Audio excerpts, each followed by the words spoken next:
Thanks, Wes. Well, we could use some good news after those stories, and we do have it. The Virgin Islands National Guard welcomes home some of their own recently as they return safe from the war in Kosovo.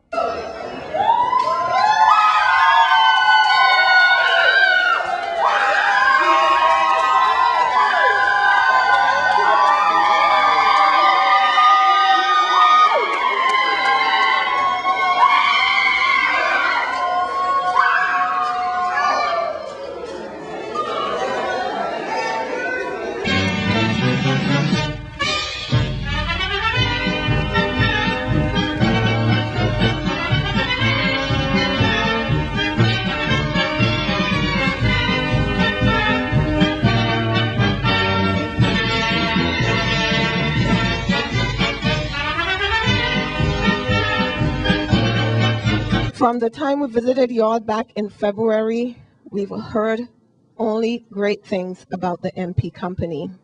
I know this platoon did an outstanding job, and again, I want to thank you all for the job that you did over there. To the family members, a big thank you goes out to you for supporting our soldiers as during these deployments, and of course, annual training and different events that and different events throughout their military career. The journey has been a long one, but it has come to an end. Many went out, many returned safely. You're home now. Don't forget, you're still military. Be, act, behave military. Don't forget now, we have 4 of your fellow soldiers who are not here with us. Keep them in your prayers. Family members, please keep them in your prayers. Once again, welcome, welcome, welcome back. Yes, Ms. Stout, I see you laughing and dancing. That I would bring each and every family member back here, each and every soldier back to their family members. Well, I'm pleased to tell you today that that's a reality, and thank God that we were able to do that.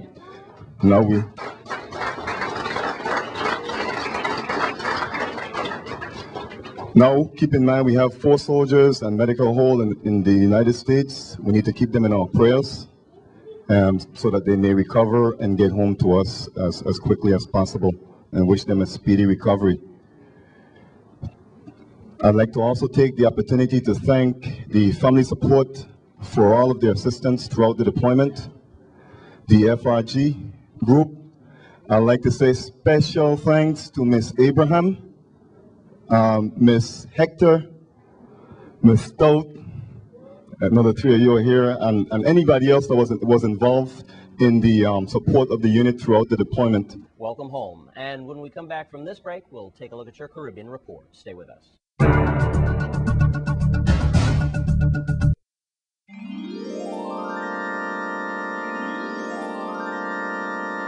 Let's take a look at your Caribbean report for tonight.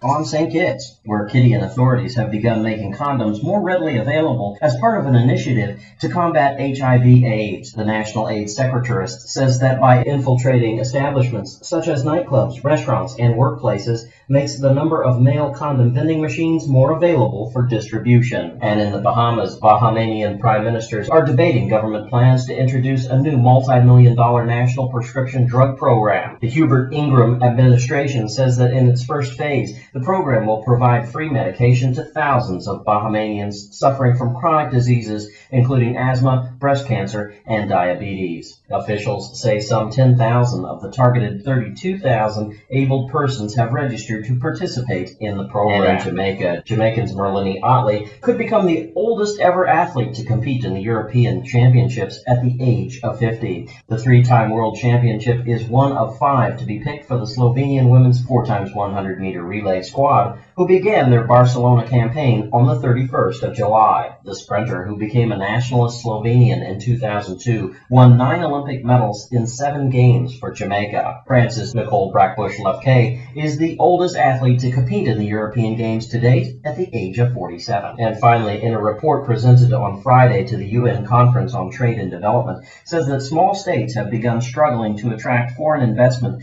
because their domestic markets are small, with limited natural and human resources and high transition costs. According to the document, investments declined in 29 small island developing states to the tune of $5 billion in 2009. The UNDP representative for Barcelona and the OECS, Michelle Giles-McGrath, noted that there was some hope for CARICOM states who rely heavily on both foreign investment, tourism, and environmental products that are threatened by climate change.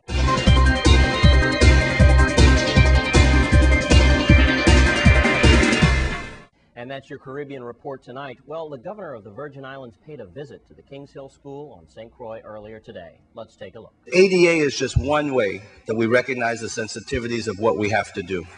And whether it's the Department of Labor opening up employers and educating them, whether it's Department of Education, as we did this year with an audit of the St. Croix District and the IEP, and next year with St. Thomas, opening up and making sure that parents know their empowerment. And that's why, for me, making sure that we adhere to the IDEA Act, making sure that we adhere to the principles that are important, are the most important as part of our educational policy. We have to make sure that inclusion is more of a reality than it is something that we just talk about for the moment and more just for the gain. We have to make sure from our teachers to our paraprofessionals understand that differences don't mean exclusion, differences just mean acceptance and being able to understand and try to incorporate even more in everything that we do. Education is the one area, more than anything else, that we have to spend time, we have to spend money, and we have to spend our energy. When Stephanie Barnes told me about this program and the fact that she wanted to implement this program and the structure of it along with Dr. Haptise, for me the part that really captured was the ability to take young people and expose them to something that was completely different. The ability to expose them to a world that they could capture, not by just hands on a piece of paper or a pencil, but by the world of technology. And when we come back from this break, we'll take a look at your Sports 411. Stay with us on Channel 8.